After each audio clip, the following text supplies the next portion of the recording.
and I will call the Memorial Boulevard Building Committee to order. First item of business is to approve the minutes of our January 12th, 2017 meeting. Second. Motion made and seconded to approve the minutes of our January 12th meeting. Any comments? Unheard? All in favor? Aye. Opposed? So moved.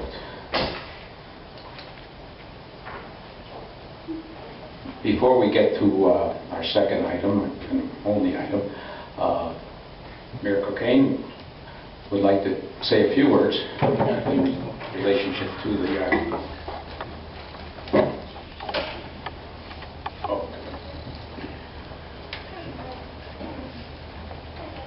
Good evening. It's been a while since I've been on this side of the podium. I applaud you for bringing this meeting to order today. The original plan that came out of the task force, which worked for about 15 months during the last administration, called for a community art center and a multi-facility purpose. Two administrations prior to that said no to a city hall being on Memorial Boulevard. In fact, in the report from the task force, it says the option that was deemed the most expensive to the city was alternate A, for the city to retain ownership and relocate City Hall here. So I think it's time that we kind of focus back to the original plan that the committee was charged with looking at, and what they spent a lot of time diving into, which was making this a theater and a community arts center and possibly a multi-purpose unit. I am in favor, and I was in the past, of moving this theater forward. The 10-year capital improvement came up with $5 million towards, which was supposed to originally be a $7 million plan, now it's a $12 million plan. So we did support the theater, and at this point I think, and I know there's support for, I shouldn't say no, I feel there's support for this to be taken on by the city for a $12 million project. Now what's changed? What's changed is the city is no longer building a parking garage this year, which is going to be located down Center Square. We're probably going to be building one if things keep on going like they're going in 3 to 5 years. But at this point, we don't have to take on that $15 to $20 million price tag. So it's my hope that this committee will look at moving this theater forward. Let's get the theater up and running.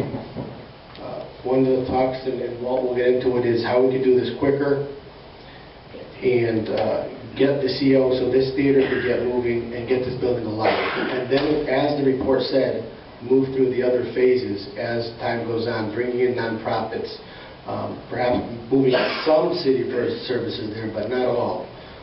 We're trying to spend $40 million to put a square peg into a round hole, and that just really doesn't make any sense.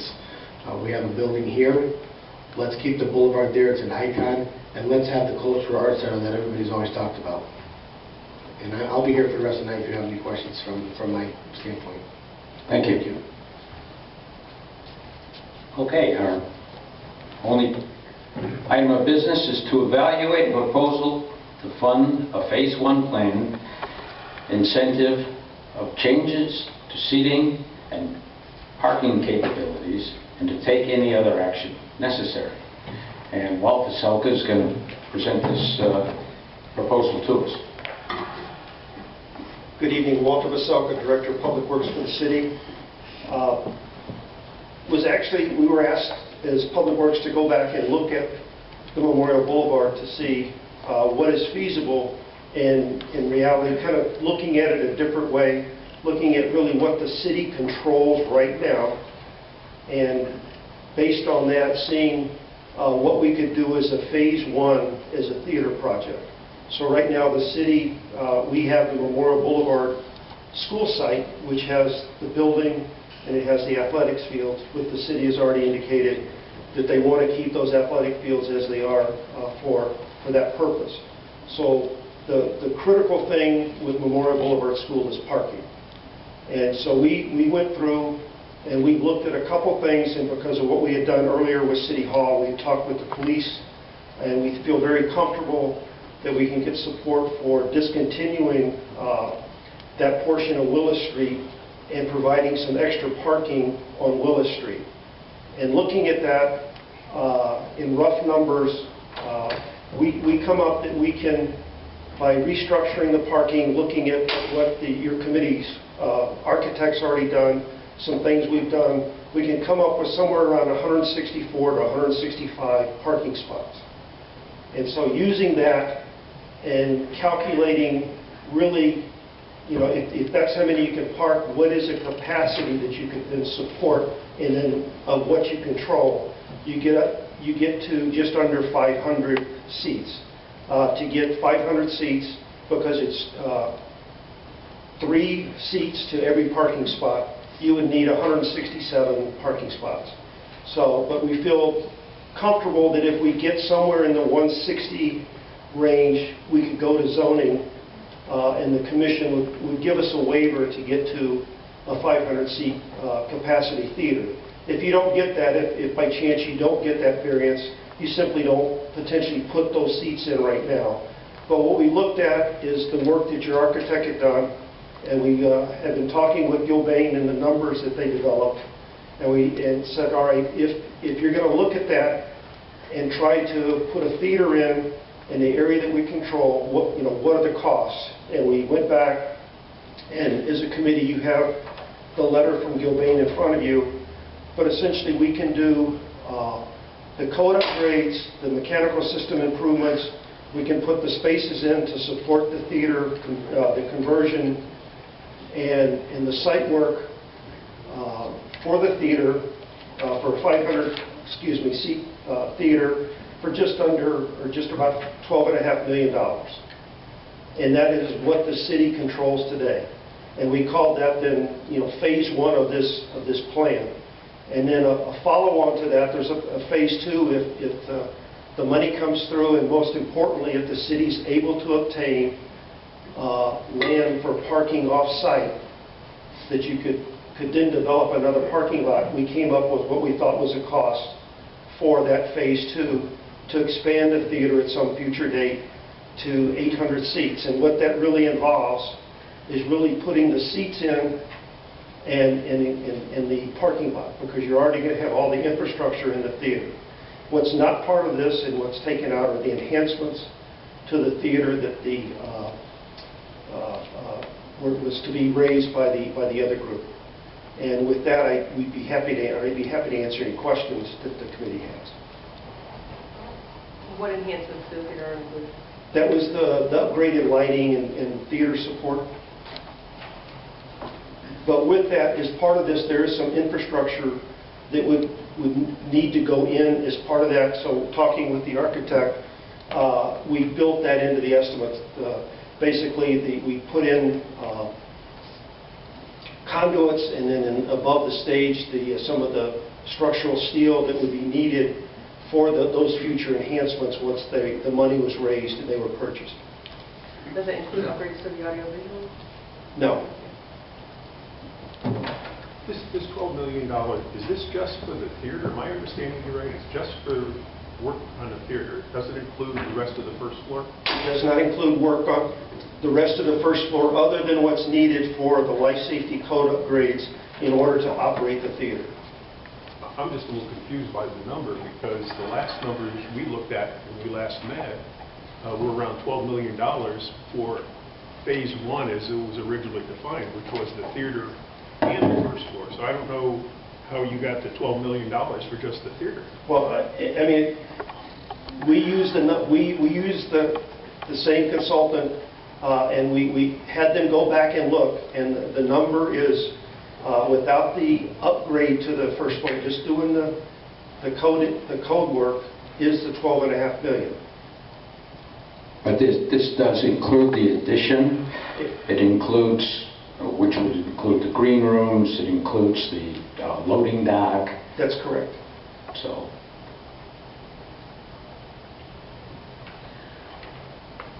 I'd still like to look at the number. The numbers don't make sense to me. Does it include HVAC? Well, Yes, it does. And the HVAC in the restrooms would already be sized. Those mechanical systems would go in for that finished first floor, because in a modular sense, they'd be in, and then as you develop the rest of the facility, you'd add on to that system. you do the boiler change out? I'm sure it is, yes. I don't see it here, that's why. Does it include reconfiguring the seating in the theater and putting in some of the amenities that we talked about? It includes... Cafe, you know... Yes, it does. And again, there's some decisions have to be made whether you're going to the increased row size, you know, the seating, but this number, talking to Bldg, they feel comfortable that whether you go with what ends up being 198 seats down below, or I think it's 290 if you keep them close, you know, the number is still in a range that it's a good number.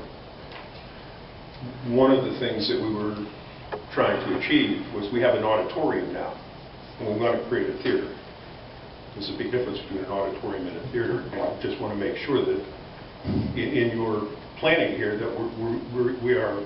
No, yes, Bldg took the work of the architect, so it has the lobby, the ticket area, the cafe, all built out into what now is part of the auditorium.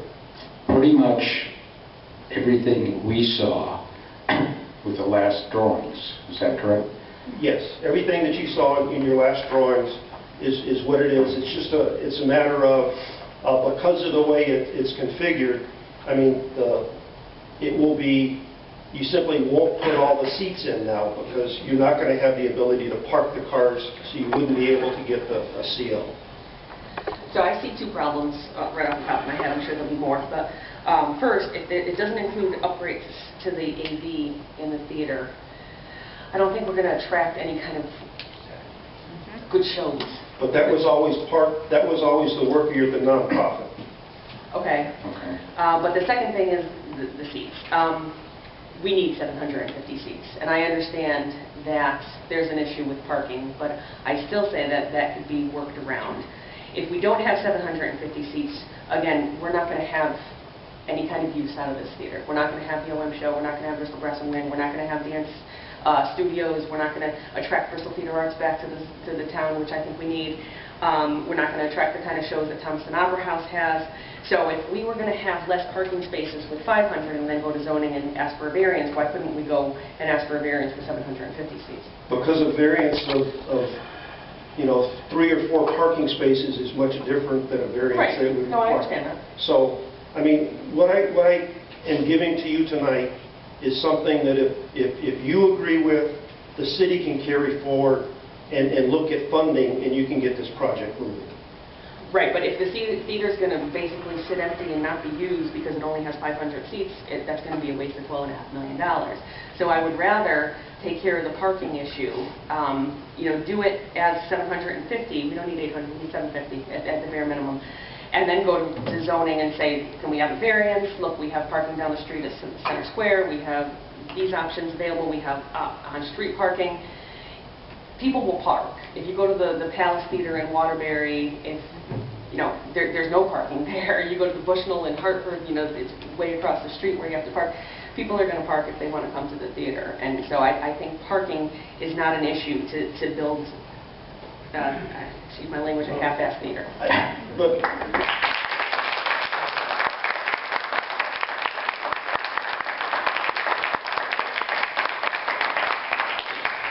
I understand, but those other theaters were in existing condition. Because the use of this facility has changed, the zoning commission has to look at it, and they have to do the regs.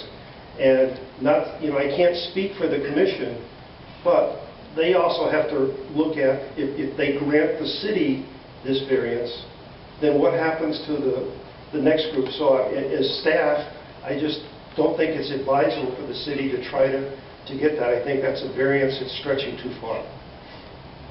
Do I understand that negotiations with the Barnes Group have broken down, or just no results? I can't speak for Corporation Council. Well, I can speak to that.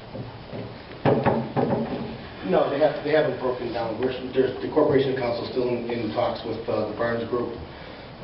It's a multi-billion-dollar corporation. Things take time with them, so there's a lot to hammer out. But that's going to be a long duration thing with the parking. If that's not going to be resolved quickly. Mr. Chairman, I cannot understand why a theater cannot start at 500 seats. There's got to be some show. I'm not an expert in theater, but it's got to be a point to start. With $12 million, 500 seats, it seemed like it's a start. We've been talking about this theater for 8 years, and $12 million is a lot of dough. And if I may, and that's the reason I think we shouldn't put $12.5 million into a theater that's not going to be used. We're trying to attract big shows. We're trying to attract things that would go to the Thomaston Opera House. You have to pay a certain fee to have the rights to put on a show. So you pay that fee no matter how many people you have in your seat. But this is the concept that I do not understand. You try to attract a show of 800 seats. Why don't you try to attract a show that fit 500 to begin with, and then you'll get there? Because you have to find people that are willing to do that. Like I said, you have to pay the same fee to have the rights to put on a show. So people aren't going to pay big money to put on a big show if they can't then recoup that money selling tickets. So it's going to be much smaller venues, which are much harder to come by. And like I said, things like the OM show, for instance, needs that 750. Things like Bristol Brash and Wind needs 750. I was just at my daughter's dance recital for Dance Arts Center. It was sold out at 750. People were standing in the back. So if we wanted to even cater to the community, we wouldn't be able to do that with 500. In my opinion, it would be a waste of $12.5 million while we wait for the money to come through and the parking to come through for the rest of it. It would just sit empty, or empty most of the time.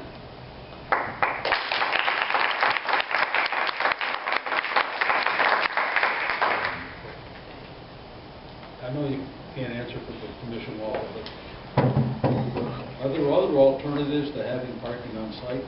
Let's suppose, for example, what the school system did for years and used the Associated Spring parking lot for major productions at the Boulevard School. With a letter in hand is what we had, so we had opportunity to use that. Does that have any meaning to the zoning commission if we went to somebody and said, look, we have permission to park X number of cars on an adjacent site between the hours of 6 and 12 p.m. on whatever? Does that have any weight with the zoning commission? I really can't answer that. I can't answer whether the commission would look at that favorably, or whether because you have a theater that's really in more use now than what you had as a school auditorium, the Barnes Group would really be willing to give that letter. So I can't answer it from those two ends. The question, I guess, maybe for the mayor.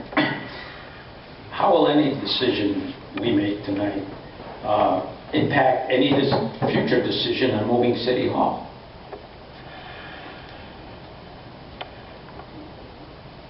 I don't think what you do tonight makes a decision on whether we move City Hall. What the decision you make tonight depends on how quickly we get the theater up and running. It's a matter of $12 million versus $40 million. I, for one, am on record to say City Hall shouldn't belong to the Boulevard. That's just some people trying to force a way to come up with money for a theater. We have a building here. It's a good City Hall. It has people downtown, which is where we want the people. We're building across the street. You have 100 people that work here that will go across the street and have lunch and shop and do everything else. You're not going to get that when you go down the Boulevard. This is a way, in my opinion, to go back to the 10-year capital improvement and say, look, you've already given us $5 million. We're asking for another $7 million so we could get this theater up and running. We could build the theater up in phases. Maybe if the theater takes off, I think it's a better sell if the theater is sold out every night than if you have a theater that has 800 seats that's half full or three-quarters full. If I'm going to go see a show, I'm going to go see a show because it's sold out, not because there's seats available that I can get anytime I want.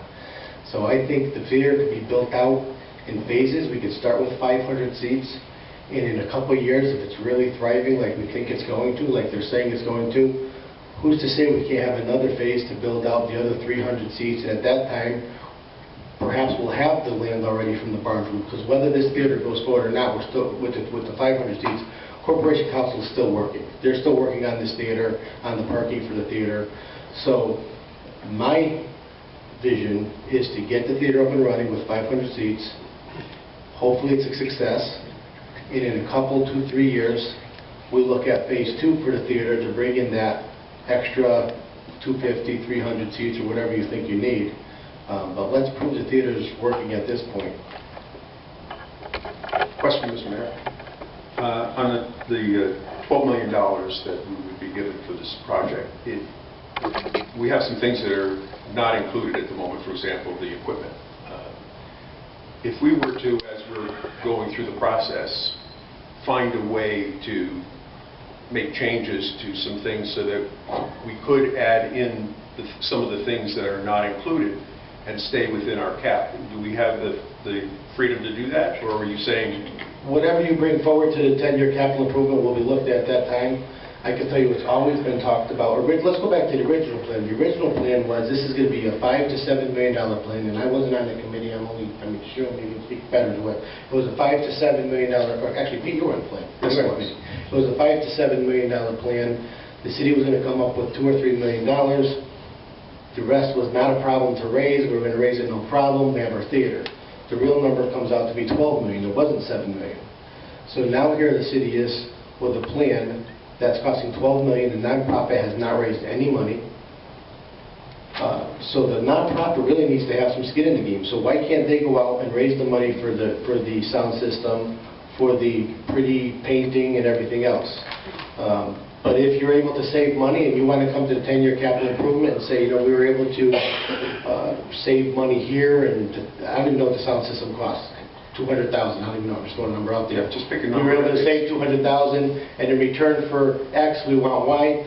I know the 10-year capital improvement will look at that. I as well, and if it makes sense, I would support it. So there's some flexibility there. In my opinion. Right. And just a comment, as I understand it, one of the reasons the nonprofit can't raise funds is because of the uncertainty that's surrounded the project. So when we have some certainty in terms of the project and going forward, I think that they may be able to actually raise some money, as I understand it. I have part of that. I have all confidence that once this theater is said that hopefully, you know, your board says, yes, we're going to go forward with it. The city council, the joint board hopefully passes it, the 10-year capital passes it, and I will have special meetings, as I've been accused of having special meetings because I like to get things done. We will have special meetings so that we can vote on these. And I am very confident that once it's on the street that the city is committed, whatever the number is, $12 million, money should be able to raise pretty quick. And you have a $12 million project. If the other amenities are $1.5 million, I'm sure that they could come up with them. The nonprofit has made up some very capable people to come up with that money. They're not a 501c3 yet. They can't be. The paperwork has been started, I believe. Yeah, but they're not approved, so there's no tax advantage to giving them any money at this point. No, but that's something that can be done fairly quickly. 501c3s, better rules from the IRS. The paperwork's been filed. It's in the works. It's in the works. But if someone wanted to donate today a check for $500,000, there is a way through the Main Street Foundation because we have an account there currently. That's correct. That's holding some money for the MBS project. About $27,000. Yeah. Mr. Chairman, my memory is telling me, and I might be wrong here, but when we were looking at $7 million for the theater like the mayor proposed, and we came at the committee here with $12 million. We were shocked, and then we said we're going to approve $5 million at the time.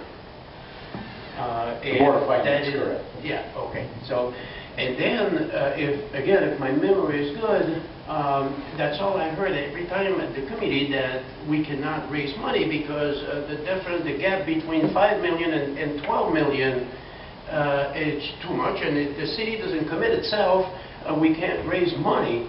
And it's from Mary O'Brien that was saying that in the committee here. And now we have 12 million and we still cannot do anything. What's going on with the picture here? 12 million is a lot of money again. Jake, I don't think anybody's saying you can't do anything. Well, I just heard that either we have 800 seat, which I understand here, with 800 seat will be an additional 921, but if we commit to 12 million, that means we can get the ball rolling and raise money, right? So it seems like it's a good start. Well, I want to clarify something that the mayor said. He said that he would rather see it sold out at 500 rather than being half full at 800. I don't think you're comparing apples to apples there. I think if you have only a 500-seat theater, you're not going to have the venues. You're not going to have venues there every night to sell out at 500. The larger venues aren't going to be there, so therefore it's going to be used far less. So that's why I'm saying if we take $12.5 million to build this theater, yeah, it's a good start.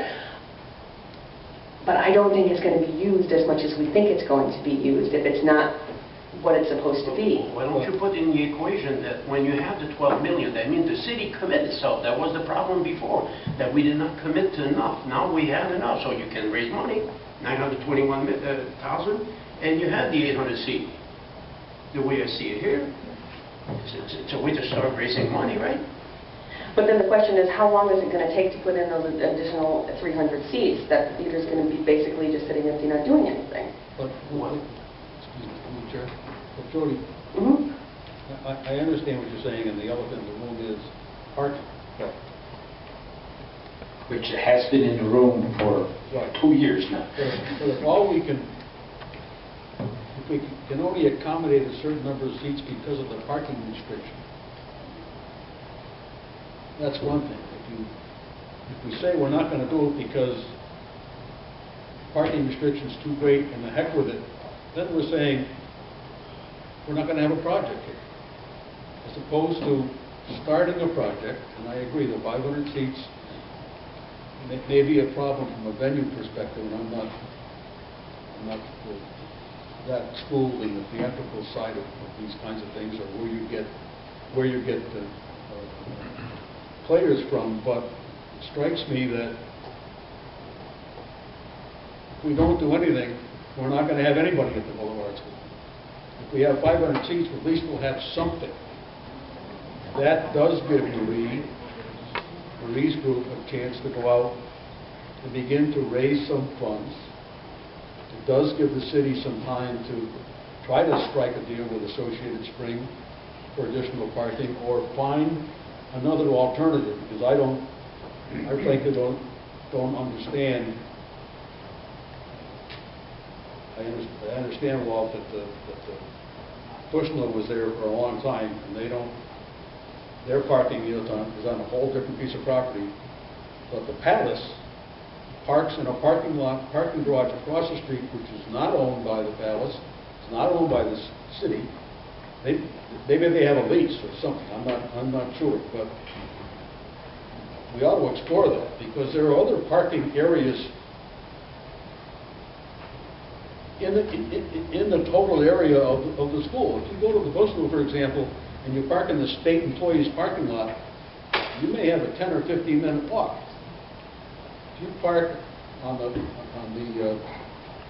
parking lot on the Main Street side of Associated Spring, you might have a 5-minute walk. If you park downtown, you may have a 5 or 10-minute walk. So the question is, how do we convince the zoning folks that there is enough parking available in the area? I don't know how you do that, but it strikes me that if we don't get this thing started, and it's been 5 or 6 years, that the Boulevard School will sit there idle for whenever. I do have a whole host of questions as to what's included in the scope of work, but that, As I if we're do, going to keep talking about it, I think we need to explore that, but we can't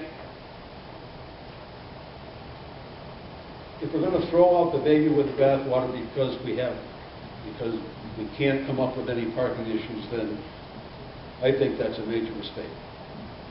And I agree with you, John. And I think we should go forward with 750 with the design docs, bring it to zoning, and then see what can be done. And in the meantime, continue our talks with Associated Springs and continue trying to look for parking in other areas, rather than just settling for the 500 seats now and going forward with those design docs.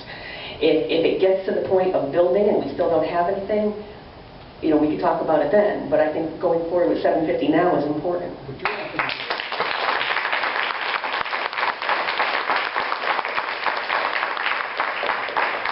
I guess the question for the architect, you're not going to design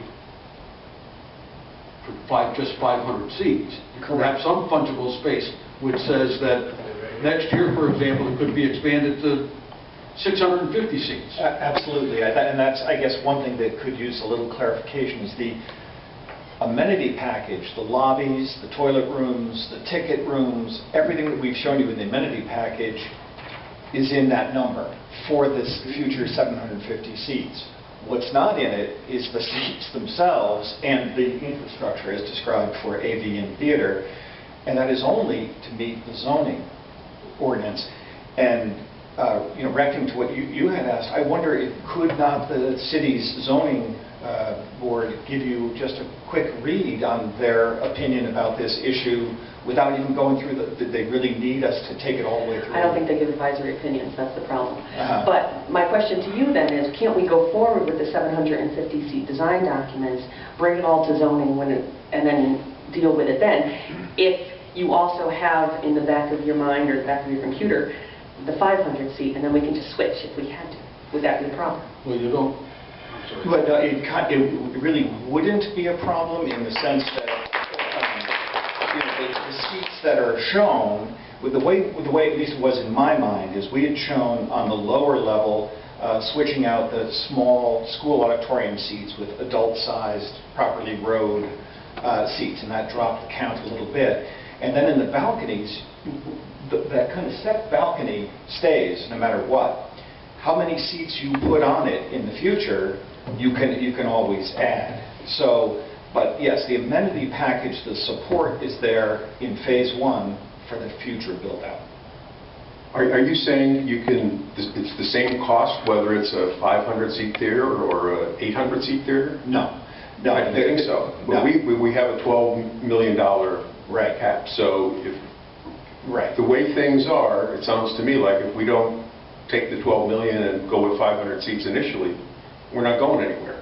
That's how it sounds to me. Well, I mean, if the issue is design drawings to go before zoning that shows a 750-seat layout, we can do that and indicate, just with a dotted line, these seats are a future phase. If it's a zoning issue, if it's a costing issue, I mean, the things that are not included, and I think that are anticipated being provided through funding by the Memorial Boulevard Group, are the AV upgrades, theater, and the money for the additional seating. Okay. Well, one question. I'm sorry. So again, we are at a seating of 500 seat level if we want to stay within the budget that the city is providing us, and unless somebody comes up with a few extra $1 million, we can't add seats no matter what, even if the parking were available, even if magically it appeared. To add the additional seats, we'd have to come up with additional money. Somebody would have to. I think, and the city is saying it's not going to be the city. Right. The number that number is the 500 seats. Right. So on the other hand, seating is not expensive. All the infrastructure, all the toilets, all the amenities, that's all in phase one. Seats, you can figure it would be $200 to $300 a piece. So really, in the grand scheme of things, the project's not a huge number. So the number here is $12.3 million for 500 seats. If we just took and added another 250 seats, it's not going to increase it by 921. It's going to increase it by, I can't do math in my head. Yeah, I should be able to. Another 300 seats, roughly 900,000, right? Or am I off by a zero, or is it 90,000? It's 300 seats, times 300. 900,000? 900,000. Yeah, 900,000, yeah. So Yeah. another $1 billion. Question? Okay. I get the 90,000. Walt. 90,000, okay. Walt, do you need, we're going to zoning because it requires a zone change, correct? No, the zoning is, it is properly zoned for use as a community center. Oh, it is. Yes. You would have to go to zoning to get a variance for your parking. I mean, you have to, as you No, go... I understand that, but I thought we also needed a zone change, but let me just follow through on this. If parking only accommodates 500 seats, then you can't occupy any other part of that building because there's not enough parking. So even to occupy the balance, or even 3 more rooms on the first floor with 20 people, you can't do that either. Only if in your plan you intend for those to be done at the same time. If potentially what you're doing on the first floor is at a different time than your theater, then no, they're not added. There's some formulas on how that works. Okay, let me go back then to, do we need a set of drawings to go to zoning to say, to get an answer to this? Or can we go to zoning and ask for a variance for parking without those drawings? Then we get an answer. Well, as you go through your design process, Right. you're going to come up with a set of plans, and you're actually going to have to go through planning. Right. And one of the things that's there is that from the planning standpoint, it's 1 parking space for every 3 seats. So you're Right. going to do a seat count, and unless you have enough parking spaces to meet the seat count, you're going to have to, step aside of the planning process and go to zoning for the variance. If you come and you have parking spaces for all your seats, you don't go to zoning. No, but I guess I'm trying to shortchange the timeline here by just saying, we went to zoning next month and said we want a variance for parking because we only have seats for whatever, and zoning says no, then that answers that question. It's gone. John, maybe I could add this to the help or not, I don't know. Talking to our city planner, a variance for a few seats is a lot easier than it is for a variance for an additional 100 parking. That would be highly unlikely. So what we're looking at right now is what we control, what we could do to get this on the fast track. And also we're losing sight of the additional parking is going to be about another $4 million for infrastructure to build out that parking spaces.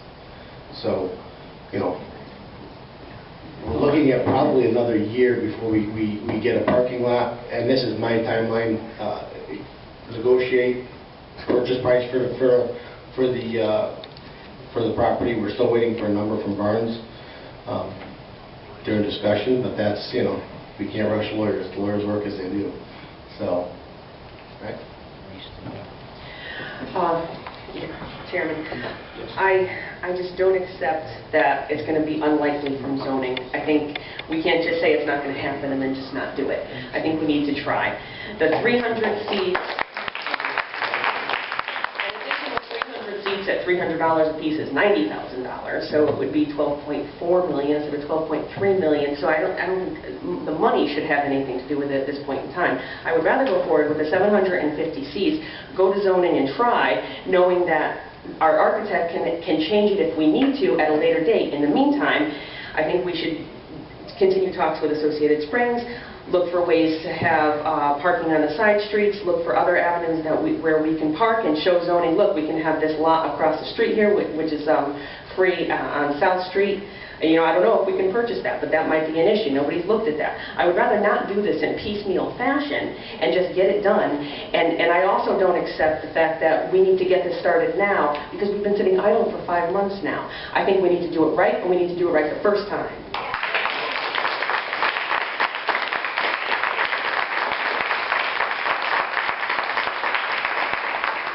question for the architect. The $90,000 for the seats. Yeah. For 300 seats. Now, under scope of work, we're saying to get the 300 seats, it's $921,000. What is the difference? I don't understand that. That number, and I wasn't as involved in the latest budget as I probably should have been, but there's infrastructure for audiovisual, there's theater, there's reading upgrades, so the numbers, you know, I mean, that's one thing, it's which pot things are coming out of, but also to remember that these are still at a very schematic level. So when Bldg does their costing, you may remember they were saying high level of finish, medium level of finish. We don't have engineered drawings yet. We haven't gotten through the preliminary design because we've been struggling with the number of seats for all this time. So, but I would think that with a site plan that shows as many parking spaces as we can generate on the site without violating the green, that we could go to zoning and say yes or no. No? I would think. I would think so. Yeah. Don't you have to go through, yeah, but I'm not an expert on regulation, so don't ask me a question. But don't they have to go through planning first before they can come to zoning? I would think so. Yeah, so you have to go to, whatever you're going to take, you have to go through zoning, planning first before you come to zoning. But I mean, since the client in a way is the city itself, you would think that, No. no, it's you guys, yeah. Doesn't help. No. Okay. Matter of fact, they're more stringent. Yeah. Mr. Chairman, that everybody understand here that everything is ready for the 800 seat. The 900, it's pretty clear, even myself understand. 921,000 will be an additional for the seat and the parking. No cost of buying the land, though. And it does not include the 1.4 million for the audio. But I will say it again, though. Let's say we go for the 12,000 and start here. That's somewhere to start. That means that the commitment to from the town is there, and they can start raising money. They have 2 years to raise money. And the plan for 900 seat or 500 seat, he just said, is just to add the seat. Correct. And the parking. So it will be started in the right direction. Everything will be ready for the 800 seat. You understand that part, do you, right? Yes, absolutely. Okay. But the question that I have, and maybe it's for Bldg, is if we just add 300 seats at $300 a piece, that's $90,000, not $900,000. It's with the parking, it said clearly here. Right. It's for the parking Right. and the seats. Right. So if we don't have parking, and we just do the plans for 750, 800 seats, and then take those plans and go to zoning and say, look, this is what we have for parking, and work on everything in the meantime, it's not going to be an extra $900,000 at this point in time. It's going to be an extra $90,000 from the 12.3. And you will ask for variance or... Where are you going to get, Peter, earlier in the discussions, you indicated you probably want to take some time to go through, exactly what was represented here, and also the numbers, because you were concerned about the numbers. Any other comments before we open it up? Well, a couple more. Sure. Comment for Jody, you're right, I mean, they can design for 750 or whatever. We have designed for 750 now. Right. You go to zoning, and zoning says no. Sorry.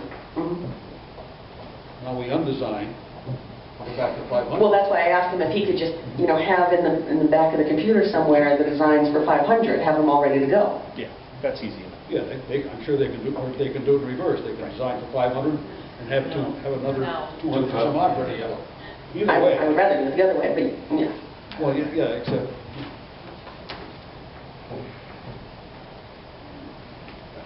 I really question whether zoning. There ought to be a way to short circuit this so you can make progress without going 2 or 3 months to this hearing, this hearing, this hearing. But obviously that doesn't happen. So we can move to what's in here, what's actually in the scope of work, because it's kind of broad-based to me, and I have some questions about it. Well, do we want to take the time right now to go through this? For instance, I think, is the Generator included. I didn't see generators. Is a generator included? You've got to have a generator. Walters he said it is. So, yeah, I mean, but just for example, on the last bullet on the first bit does not include removal of all hazardous materials. Right. Well, We know. if you're going to fool around with hazardous materials, you've got to remove them. I'd like to know what's there. I would like to know, make sure all the ADA and life safety stuff is, and I assume that it's on the theater side, that we're talking about just the theater floor, we're not talking about anything underneath the theater floor, the gymnasium or the balcony. But the elevator was always designed to go down to those floors, so if that's not the case, I just want to make sure that we're all on the same page here. And the other thing is that if we're going to do this, and the City Hall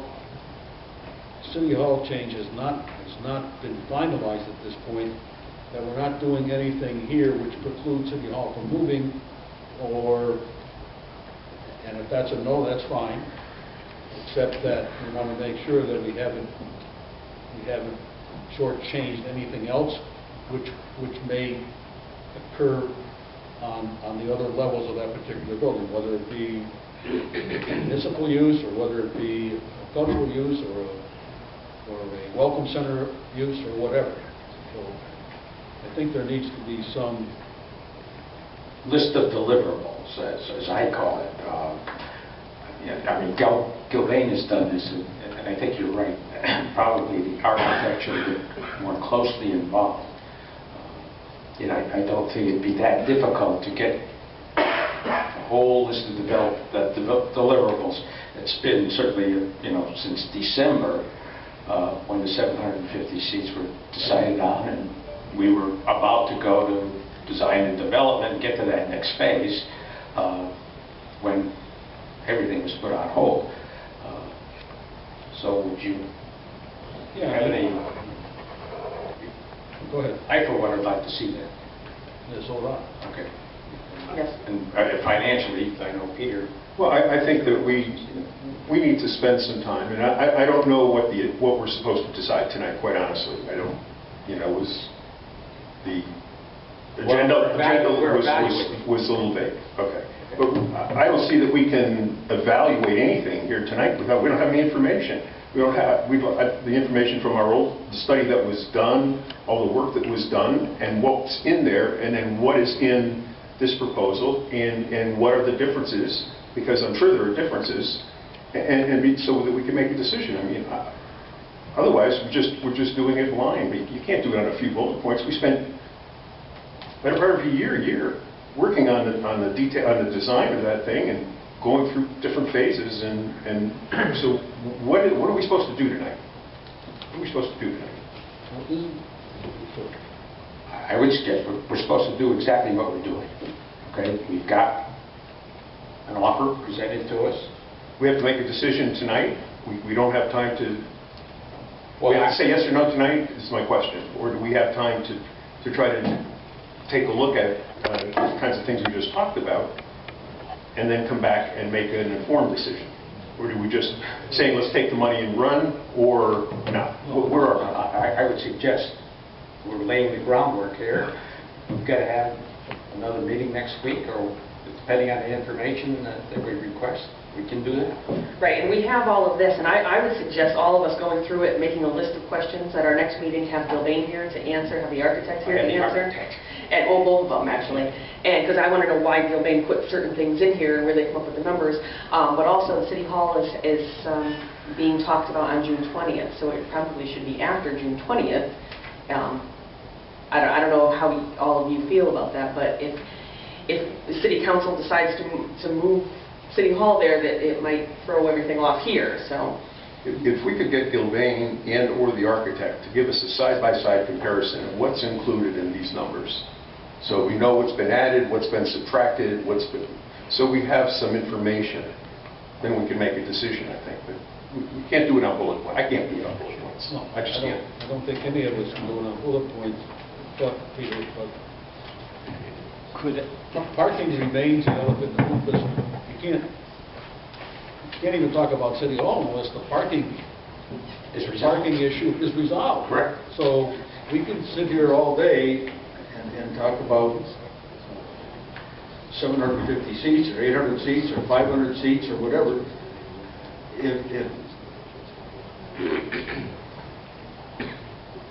If the school of thought is that zoning is not going to give the city a waiver for 250 seats or 500 seats or an additional occupancy of that building, that's one thing we ought to put over there and say, okay, we know that's fact. Now, the rest of it is, what's included in all of these numbers here? Because I agree with you. We need to drill down on these numbers to get some definitive answers as to what's in these particular bullet points. Could the chairman, for example, and I'm not familiar with how these things actually work, but could the chairman, for example, write a letter to the zoning official and ask Robert Flanagan and say, hey, can we get a waiver on this? This is our situation. Can we get a waiver? How does it look? What are the chances? So we have some guidance. Because you're right, we have been wrestling with parking spaces for over a year. And so at one point it was driving the number, which it is doing tonight, is driving the number of seats that we can put in. And so let's ask the question and get an answer and see. And if he can't give us an answer, what do we need to do to get an answer from him? How much information do we have to provide? Does it have to be full-blown site plan with all the bells and whistles, or can it be some summary kind of document? We've got to explore this, so we have this. And Yeah, and that's one. The other issue is do we get started with the theater? Let's suppose by some magic it is 700 plus seats. Do we get started with it, knowing that there's not a definitive answer of the occupancy for the balance of the building? I would say yes. If we would get the theater moving here, we've been sitting on this thing for whatever. What happens next is anybody's guess at this point, although there's lots of discussion going on. But if we can get the theater moving, that at least begins to bring a critical mass downtown. And I have to believe that helps other things that may be in discussion about should we go to downtown Bristol. So, if I understand correctly, Mr. Chairman, the difference between what we talk about here, the site will be done, the parking will be done, everything will accommodate 800 seats. The only thing difference will be 300 seats will be in dotted line on the plan. Okay, and then the site is full. Whatever parking we add in the future will be another site plan because it's a different site. So it's a simple equation we talk about here. From the 500 to start now, start raising money, and then the 921,000. Yeah, this number here may be refined. We have the estimate here much clearer, and this one much clearer, and that number is higher than that. So the 12 million, this number is huge, and it should be satisfactory to get it started. And we have 2 years to raise money before we can say the dotted line becomes seat. what is the drop dead date for making a decision? Do you know that, Mr. Chairman? After the reserve, I don't know if there's a drop dead. Walt?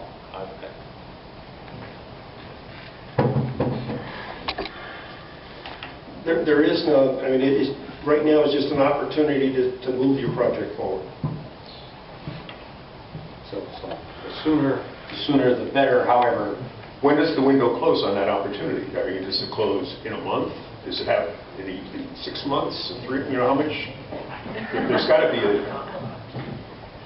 mean, is it open-ended? We could put it off a year?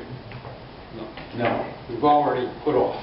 No, I'm being facetious, but Okay, right. I mean, a couple of weeks. A lot of work can be done in a couple of weeks. We can have a lot of meetings in a couple of weeks, as far as I'm concerned. Well, this has to go back to the 10-year capital improvement committee, and I don't think that committee is going to wait 4 or 5 months. well, that's where we're getting here.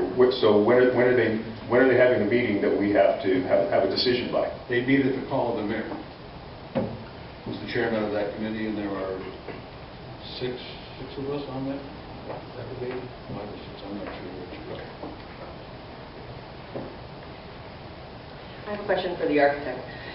If we gave you direction to create the design docs for 750 seats, 800 seats, how long before we give that direction before we're in front of zoning asking for a variance? I would have to I'd have to talk to the zoning official and find out exactly what kind of documentation he would need. I mean, in some towns and cities, it's as simple as, your schematic building plans, which we already have, and a fairly well-developed site plan, because they are going to want to know the precise numbers of parking, fire department access, all that kind of stuff. I think it could probably take maybe a couple of months. So even if we gave the direction tonight, which we're not going to, we still have at least a couple months to try to come up with solutions on parking. Put together a set of plans after. It goes to various departments for their sign-offs. It's not so. It's a lengthy process. That's just the way it is. One final question. Did you put any parking in front of the building? Not yet, no. Okay. So that kind of plaza level where the 2 wings jut out facing the park, there's no parking there now. But when we were meeting earlier this week, that was one of the options we wanted to look at. We could probably generate a few more spaces there. Well, it used to be parking. When I was in high school, it was parking. Okay, yeah. I'm the only one who remembers that, I think. Right. Any other questions, comments? When's our next meeting? Well, I believe there are some people out there who would like to make some comments. Greg Hahn.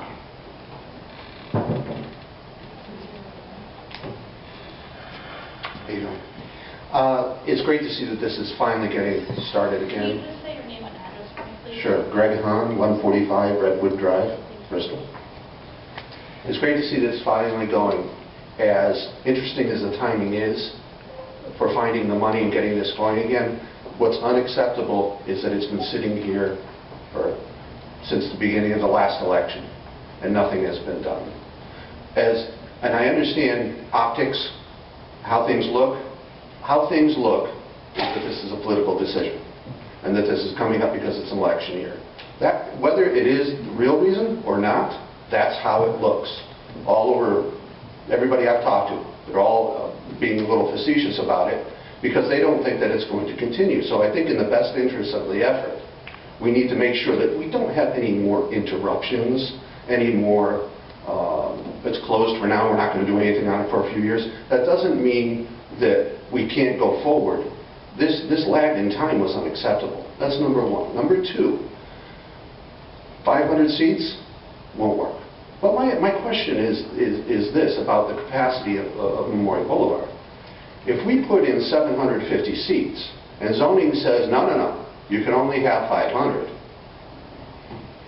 The capacity is 500.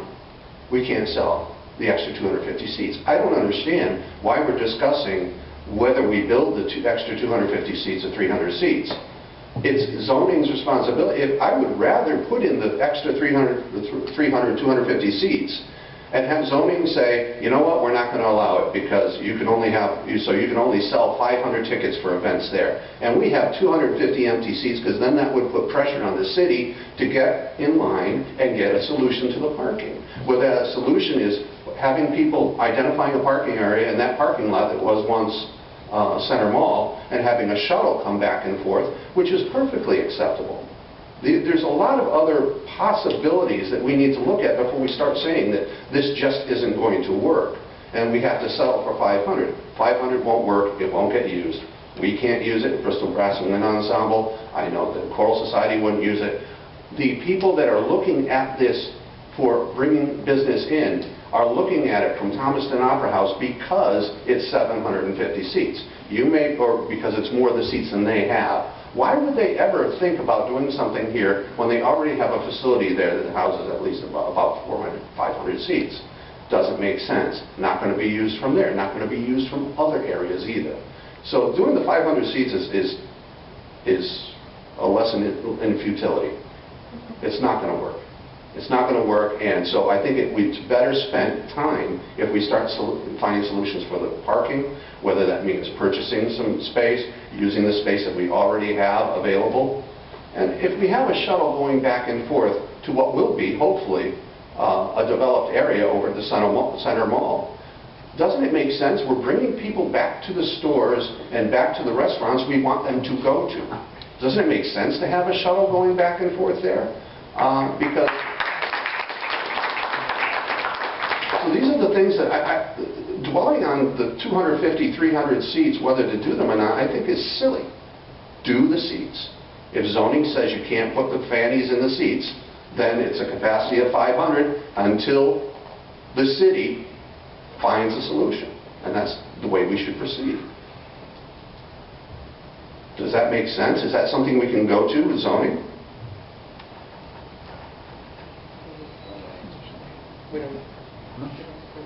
Well, I think it's worth looking into. Thank you for your comments. Thank you. Thank you, Greg. Tom Doyle?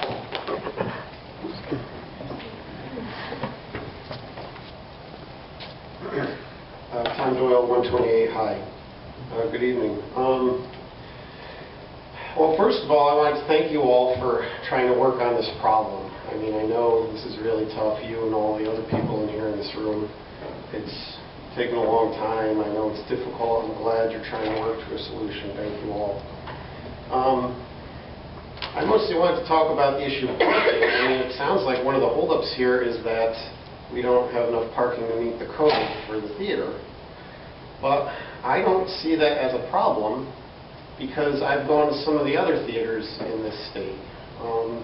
Maybe some of you have been to the Warner Theater in Torrington. They have a parking lot. It's behind the theater. But they're part of a series of storefronts on a block. The parking lot is actually, as far as I know, shared with the other businesses. I counted maybe 80 or so parking spots back there, including the handicap. The Warner Theater has 1,600 seats, and they do not have any problems running shows there. People park down the block, they park in a municipal lot, parking garage, they find on-street parking and park. The Garden, New London, a wonderful theater built in the 1920s, they are right near the shore, and again, they're part of a series of storefronts. They're on a corner lot, but they have no parking. They don't have their own parking lot. They are nearly 1,500 seats. You can park at the courthouse nearby and walk a block. You know, I park at the bank. I walk about a block and a half. There's a parking garage, too. You walk. The Palace Theater in Stamford.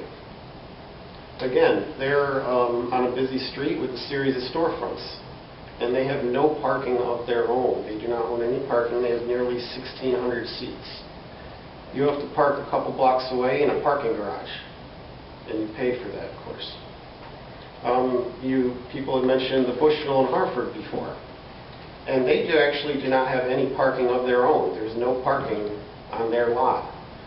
There's the state office building across the street, and you can park there in their rear parking lot, but they sectioned off part of it, so you can only use part of that lot now.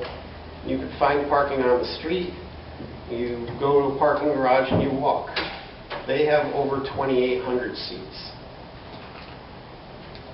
These theaters, they're all very beneficial to their downtown areas, but you know, they couldn't be built today with this parking requirement, which is kind of arbitrary. It's not a physical limit, it's a made-up number. This code is more suited to places like Route 6, and that's not a downtown area. That's not walkable downtown. It's a bunch of strip malls. We have a very unique setup here. We are right on the edge of a downtown that it's an open canvas to set up however the town wants, and we're right by a highway access point. It's the Route 72 extension. And you even have a good-sized parking lot already. Now, you know of any examples of historic theaters that can meet this parking code, one parking spot per 3 seats? I've looked all over the state. I can't find any. I don't think you'll be able to find any. I don't think you'll be able to look in neighboring states and find them either. You know, for historic buildings, these places were built 50, 75, 100 years ago. They didn't have these burdensome rules that are arbitrary. They had common sense. If the parking were really an issue, you know, they would have a shared parking spot in their downtown area, and I have no doubt that that's what we'll have. And right now, it's all one big parking lot, but as it fills in, I have no doubt we'll have something. That's the way busy downtowns are built. Now, I did find one building in this state that comes close. The Palace in Waterbury actually has a parking garage behind their building with 850 spots. And they still don't meet this parking requirement because they have about 2,700 seats. So this is a high bar that just you can't reach with a historic building, and yet these businesses all thrive, and they're really integral parts of the downtown. We need this entertainment. We should have as many seats as possible here, 800 or more, whatever you can do. I'm reminded of the old story I sometimes tell the people about the economist who was trying to analyze a successful business. And he said, well, it might work in practice, but does it work in theory? And that's what this argument is. You know, go to any of these other theaters and just check them out yourself. Park and walk around downtown, walk to the theater. They work, and this theater will work too. So please, have the design go through for as many seats as possible. This is our town's only theater, and we should be able to have shows here for as many people as possible. Thank you for your time. Thank you.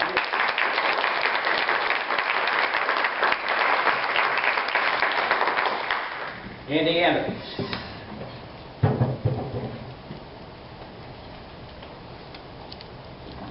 Andy Evans, 67 Bayberry Drive. This time you're a tough act to follow, because you did all the research. What I do want to say is I'm hoping that you will take the time and really investigate, look at all the numbers, look at all the opportunities before you make a decision. As much as I hate to say we waited this long, we waited this long. So if it takes a little bit more time, let's do it right so we can have something that we can be proud of. Just doing it half you know what doesn't make any sense at all. You have 2 schools that have a little over 500 seats, or about 500 seats. We have an auditorium, those 2 auditoriums. We have a theater that has the 900 seats. I helped Bristol Central get a row of seats at one of our class reunions. So if you're looking at money, it's easy enough. We raised money from our class reunion, 35th class reunion, and we bought a whole row of seats. So people are really vested in this town. The seats I'm not worried about with the money. I'm sure we can raise that. But I agree with Councilwoman Jody Bldg that we go with the 750, 800 seats. You plan for that. And let's do it right at the beginning. And if there's other opportunities down the road, then we'll look at those. The other thing I want you to think about, I'm not sure if anybody came to the Lum Festival this past year. I think it really drew crowds of people, and I have to tell you, there were over 900 people there. And there was a lot more parking. And what did people do? They parked and they walked. We have to train people in Bristol that it's the walkability. They have to park and they have to walk. That's what everybody does when they leave town to go to shows, to go shopping, do whatever, right? So why can't we do it here? And if the zoning, if the people who are on the zoning board live in Bristol, I would think they would look at this and they would say, what is best for the city of Bristol and the people who live there to make it a vibrant community. Thank you.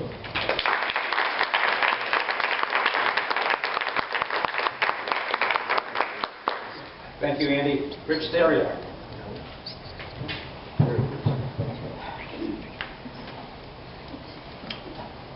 Hi, I'm Rich Stereo. I live on 180 Treble, believe it or not, Treble Road in Bristol. And I am musical director of the Bristol Brass and Wind Ensemble.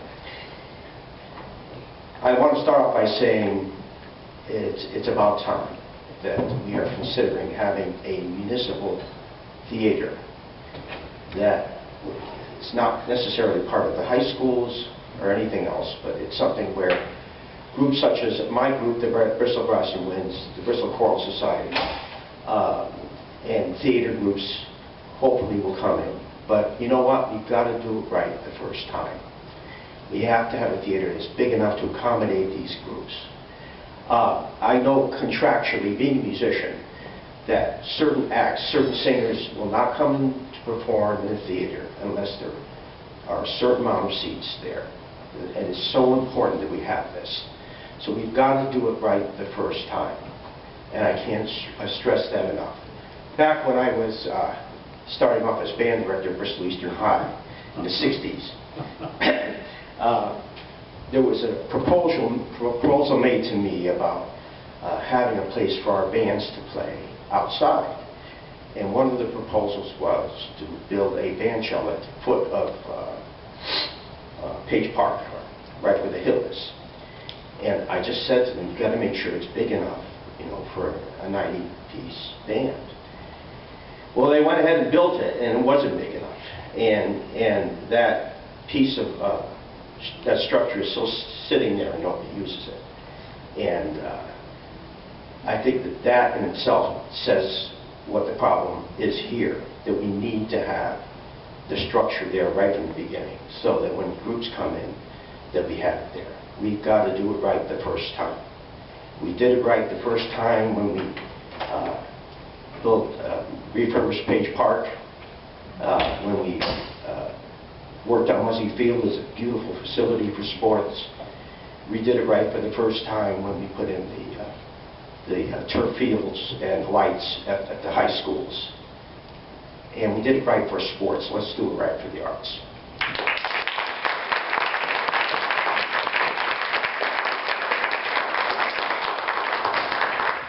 Thank you, Rich. Deb Shore.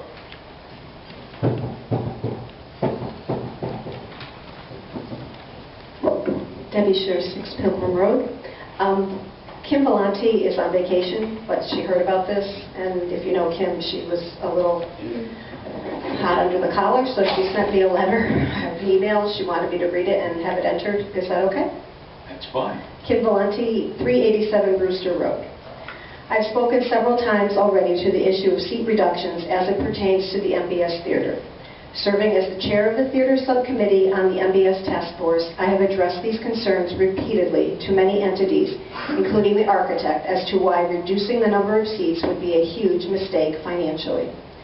For those that are unfamiliar with producing shows, rights to a production must be purchased, and the cost of the rights are based on seats. The price for a 500-seat theater or a 999-seat theater are the same. However, the ability to sell more tickets is not. No one, and I do mean no one, will want to pay rights for a production at the $9.99 seat level and then only be able to sell 500 tickets per show. It is completely cost prohibitive, particularly when you factor in rental costs for the use of the theater, custodians, costumes, musicians, sound sets, props, etc. A theater group would have to put on double the amount of shows to make up the difference, but would also have to pay double the rental fees. The fact is, no one would do it.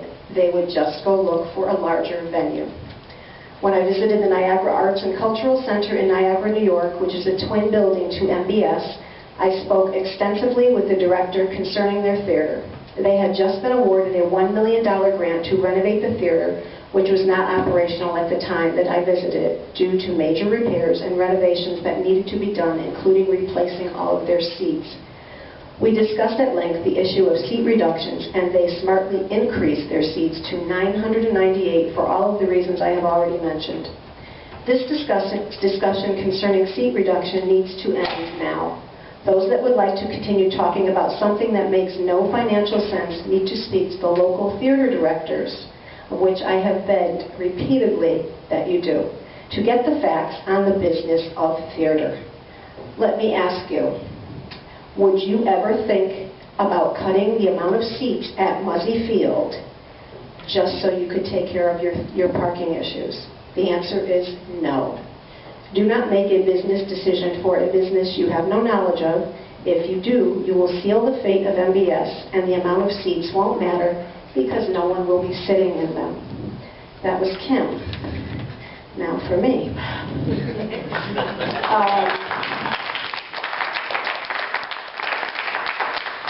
I worked on the subcommittee, the theater subcommittee for MBS with the task force, which was highly successful, I think, as you all know.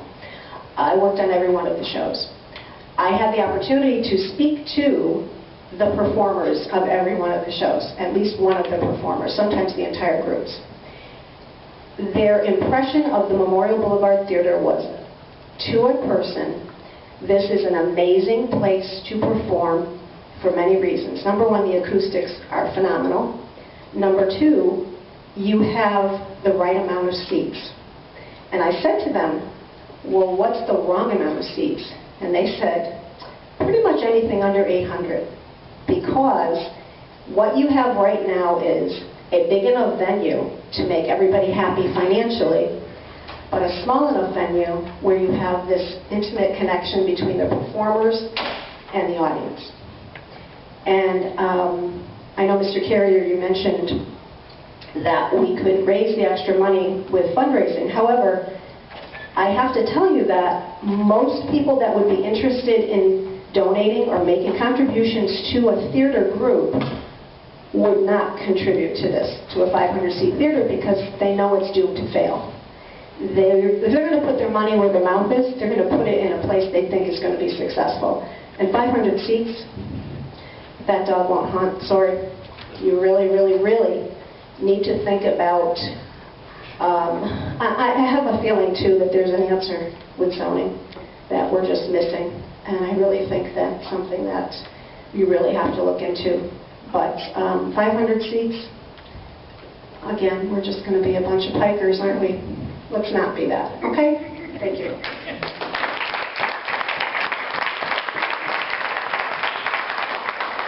Chairman, I was emailed a letter from Ellen Zaposescu to read into the record, but she is here, and I was wondering if she would rather read it or have me read it.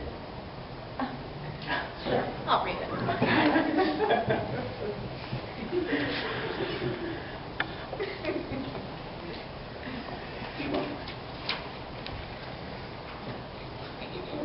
Ellen Zaposescu, 58 Merriman Street. Councilwoman Bldg and I had a conversation earlier about parking issues, and her question was to me what we did as a task force and how we reviewed that process. And I am standing here concerned about the 500 seats because I think that this is not an issue. And whether it's one of some of the issues that have already been referenced with timing or finances or any of that, I can't speak to that. But I can speak to the fact that this project's important. It's held in high esteem by people across the city of different age groups and different neighborhoods. It's not just a downtown issue. So I went back into my notes, and I'm just going to highlight this, but I would like this entire parking analysis to be added to the record. I just want to start with saying this is a residential zone, and that's a really important starting point that everyone has to understand. It's zoned R40. And while it is an option to potentially change to the business downtown development zone, I don't think that that's the best way to go. It might be an expeditious way to meet some parking requirements, but in the long run, I think some of the other downtown business zone requirements could prove more difficult to comply with than just the parking issue. But I want to draw attention, because this has been a big topic tonight, if you read the zoning regulations, which I encourage all of you to do, I know Commissioner Del Mastro sits there, you just need to go to Section B, off-street parking requirements on page 73, and most of your questions are answered. because the purpose of these requirements is intended to ensure that there is an adequate supply of off-street parking spaces that's provided for all new buildings and uses, for the expansion of existing buildings and uses, and for changes of use when such change would result in a use whose parking requirements would be greater than those of the use it's replacing. So you go through this, and we end up in number 14, which is public or semi-public buildings not otherwise listed. And that would be requiring an appropriate number of off-street parking spaces, which would be as determined by the commission. So already you have some discretion. Then you go into the additional argument about what's going to happen on June 20th. Is City Hall going to be an issue? Well, then that goes, and you can start talking about special permits and the residential zone. This matches to the parking requirements listed under business uses. Even though it's a residential zone, that's where they put all the parking descriptions. And this would be description 1, amusement and entertainment facilities with fixed seats such as theaters, auditoriums, or sports arenas, which calls for the 1 space for every 3 seats, which we're familiar with. 250 parking spaces needed for 750. The administrative building standard, which is listed here, is the closest use, which we listed above. It's the administrative seat of government, so that's covered. And then there's some notations at the end of the section on page 75 that you should read as well, which makes observations about minimum uses. And again, I don't want this to be very dry, but I'm frustrated because the zoning issue is not complicated. You just go back here and you see exactly that it's laid out in order to deal with this. Section H of that section speaks specifically to what I think your charge is. Where the minimum number of parking spaces required for a particular use is to be determined by the Commission shall be guided by the nature, intensity, and/or mix of the proposed use, including projected attendance, the number of employees, visitors, and/or customers, and the experience of similar facilities elsewhere. So one could assume that there is some discretion. It also says that there's no set formula unless you go into that, you want to stick with the 750.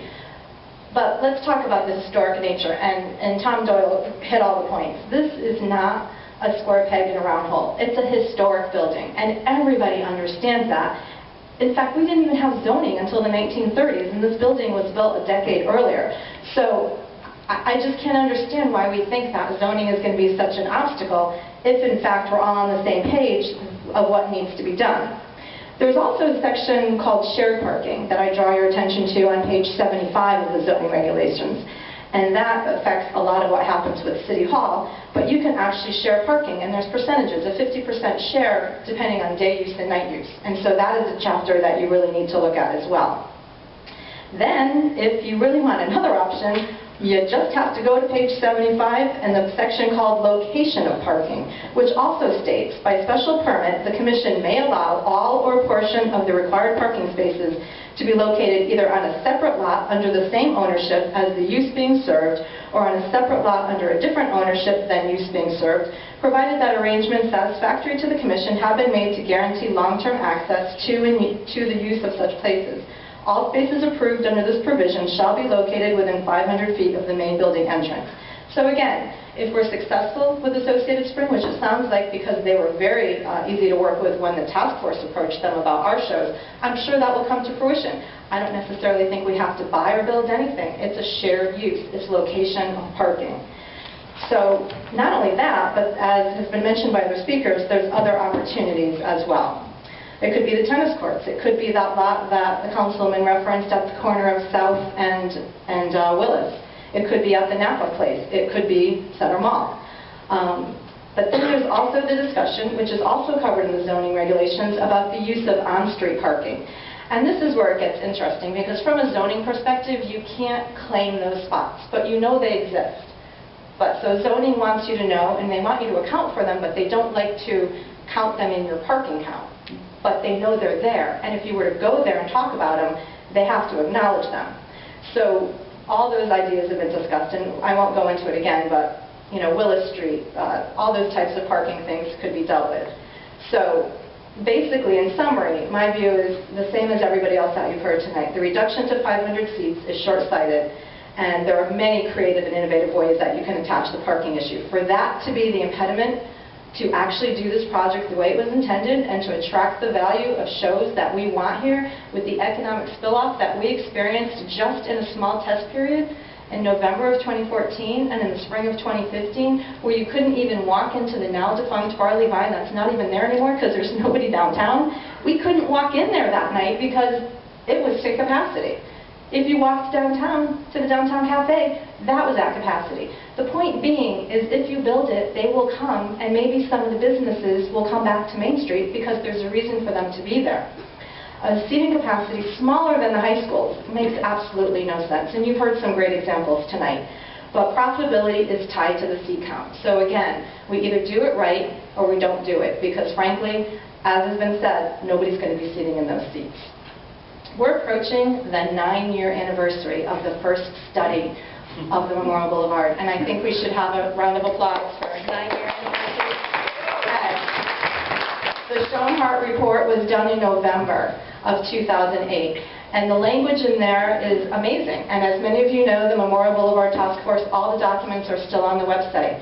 And in that report, it specifically notes that the parking issue, as told by local officials, which I have to assume the parking gurus, which were planning and zoning at the time, and staff, and maybe elected officials, told those people in 2008, don't worry about the parking. When the architect that our task force hired from DRA went and had their site plan review meetings, they were told by Alan Weiner included, don't worry about the parking. It's in the report.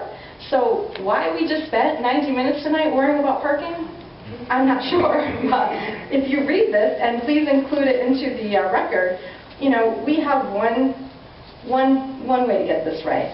And I think with the vote scheduled in a couple of weeks, you might have the opportunity to do 2 projects for 1. And I think that for an exciting time in downtown, I think that it's something worth talking about. But not if you're going to get bogged down in some of these details, which are already clearly spelled out if someone were to read the zoning regulations. Thank you.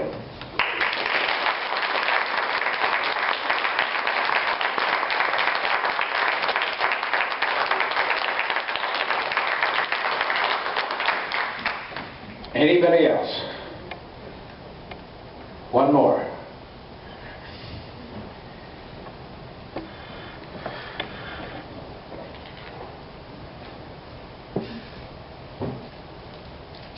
Name and address. Linda Rich, 100 Bldg Drive.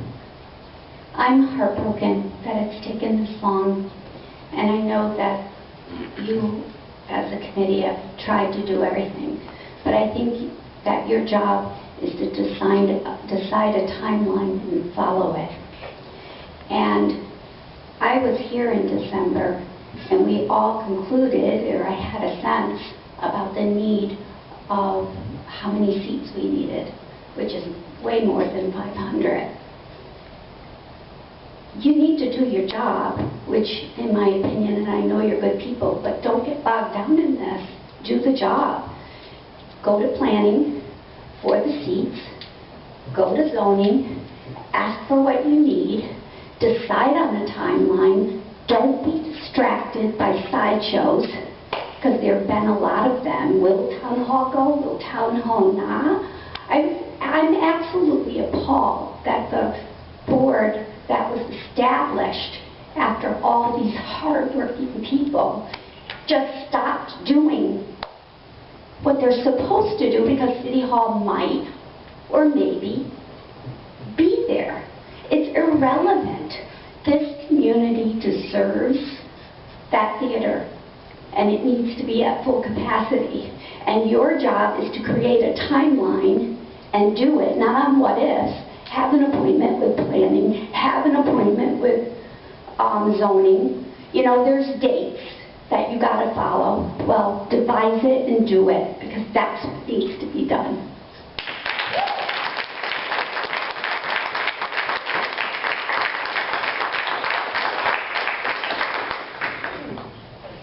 I know we said one more, but is it okay if I jump up real quick? Jessica Leo Pizzo, 264 Terryville Avenue, Bristol, Connecticut. This was my first time coming to the meeting. Facebook is a wonderful thing. Bristol Talks got me here today. I am the owner of Nutmeg Performing Arts Center, located right down the road from here. Bristol has a wonderful problem in regards to dance studios. We are fighting for space. That is something I never heard of. This past week I went to St. Paul's and there's a waiting list for the theater for next year because everybody's fighting for the theater. If we had another theater, there's people that are going to use it. And the reason why people are going to St. Paul's is because the price of the auditoriums now through the city of Bristol has raised dramatically from last year. So everybody's running to St. Paul High School to get in to have their shows. So if we had another theater, that would help divide and spread that income out throughout the city of Bristol. So we can do it. Also, I offer free parking. We're within a quarter of a mile.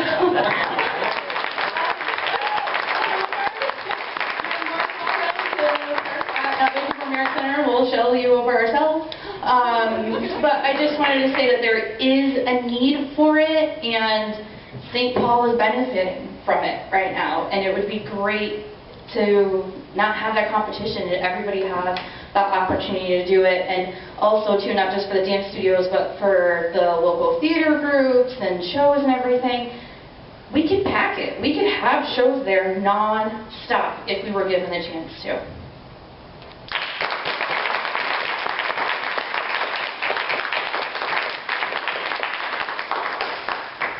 Okay, with that, committee.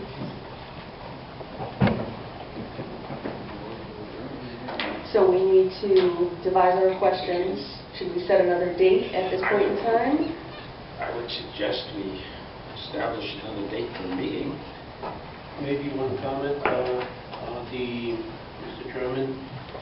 The study that was done 9 years ago, anniversary today, Correct. is that the one that was 7 million at the end? No? 37 million? So that's not the one that I look at? Okay. So it's not the same one. All right, so as I understand it, we would all individually come up with a list of questions for the architect and Bldg. That's what I would propose.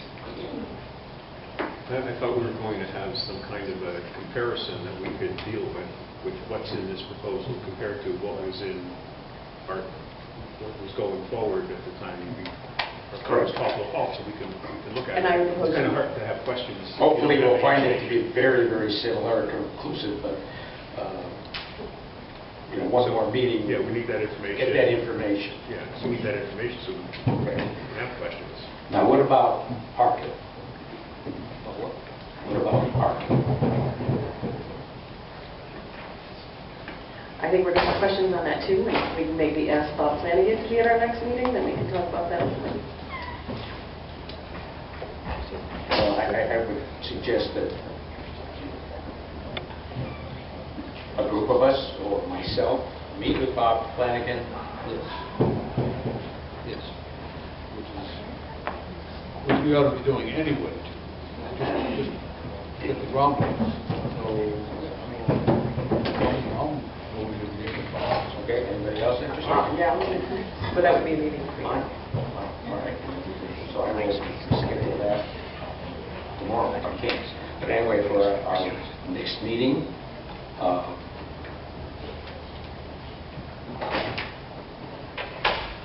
next Thursday is 15th. That is still before the 20th? Do you want to do it before the 20th? Or does that not factor into your decision? Well, yeah, I would suggest we do it before the 20th. At least we keep going. Okay. I am not available on 15th. If we're going to get, if we need information from you folks and from Bldg, we need to find out whether they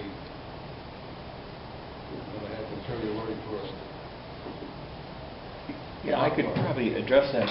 On the issue of costing and what's in and what's out, we have not made any changes to the site plan or the drawings since you saw them last.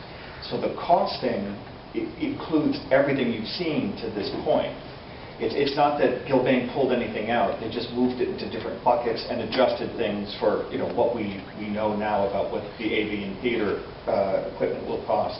And also, I would just offer, I would be happy to meet with Bob. I have met with Bob Flanagan and got a slightly, my recollection was it was slightly less receptive to very changes in the ordinance or, variance on the parking. But I think that your statement and your investigation of all these historic theaters that are downtown might have some spin. I'd love to be at that meeting and help work that through. Fine.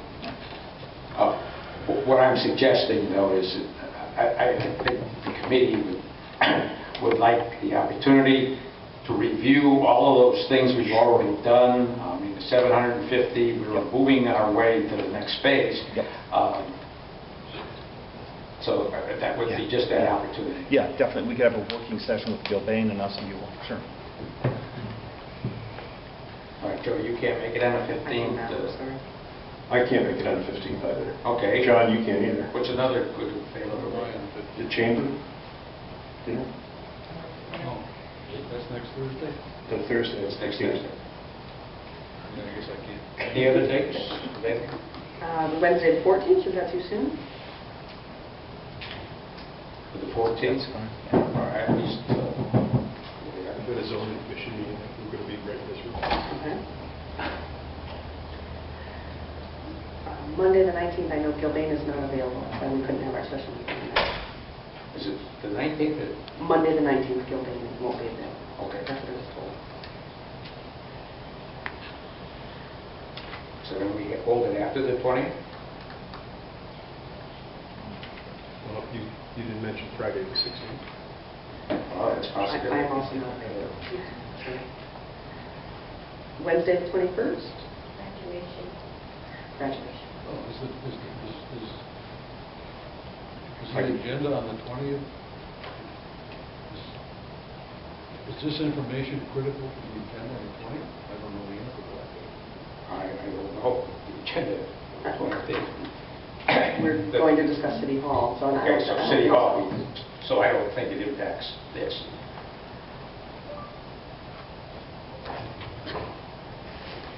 I mean, whatever happens on the 20th, but... Right, which is a different... Right, whole different. I mean, our primary concern is... Right, our primary concern is the theater. And I think we all want to move ahead. Yeah. All right, so Wednesday the 21st, there's that. That's fine. I could do Wednesday the 21st. Wednesday the 21st is fine. Wednesday the 21st. Okay, we will try and solidify that and get back to you, back to everybody. In the meantime, if you start working on your list. 6:30? 6:30 works. 6:30 works. Okay, anything else? You said the 21st? The 21st. The 21st or 6:30.